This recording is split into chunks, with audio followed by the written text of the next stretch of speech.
CBS presents this program in color. Ernie Ford and Don Knotts and I all come from the country. And it's interesting how many people in show business come from the country. Small towns, you know, Charles de Gaulle. And another one. You know, that ancient Chinese philosopher, Confucius, he come from a small town, Shantung. And he didn't move to the big city until after he had made it big in the fortune cookie business. He started as a fortune teller in a Chinese restaurant.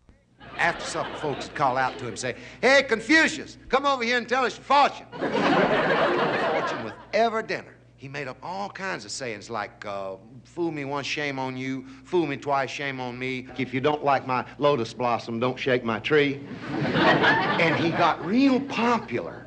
And he went to his boss one day, and he says, Sam, Sam, I got an idea. He said, why don't we write out their fortunes on a little piece of paper and serve it to them with dessert? And Sam says, that's an outstanding idea. We'll put it right in their kumquats. He says, no.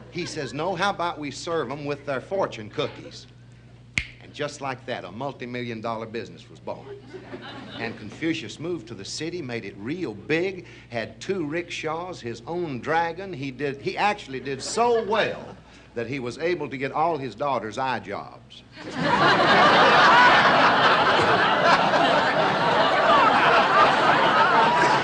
Now there's another big show business personality. Henry VIII, King of England, came from a little town, Greenwich. And he was king of England by the time he was 18, and by the time he was 35, he was head of the Church of England.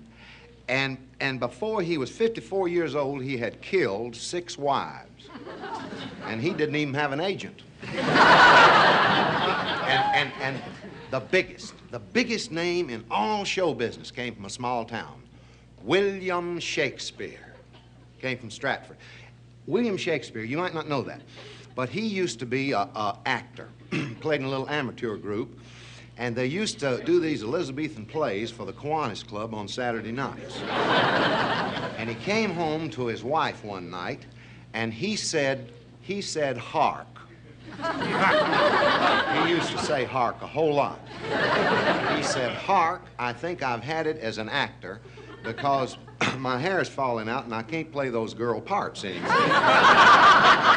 And he said, I want to move to London and write plays. And she says, oh, come on. He said, no, I got a good idea. Says, let me lay this one on you.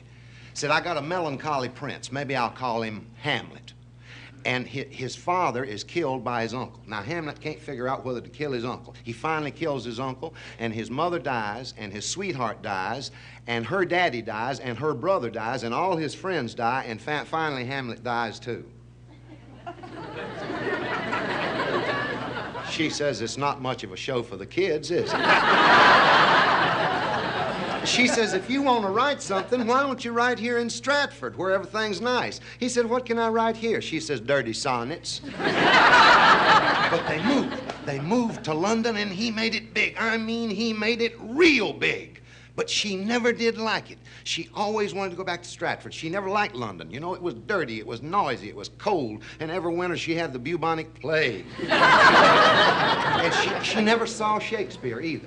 He was always rehearsing the play, and on weekends, he'd be out on the road, you know, trying it out. So she never saw him. She kept after him. She hated it. And finally, they moved back to Stratford for that peace and quiet that they had always wanted.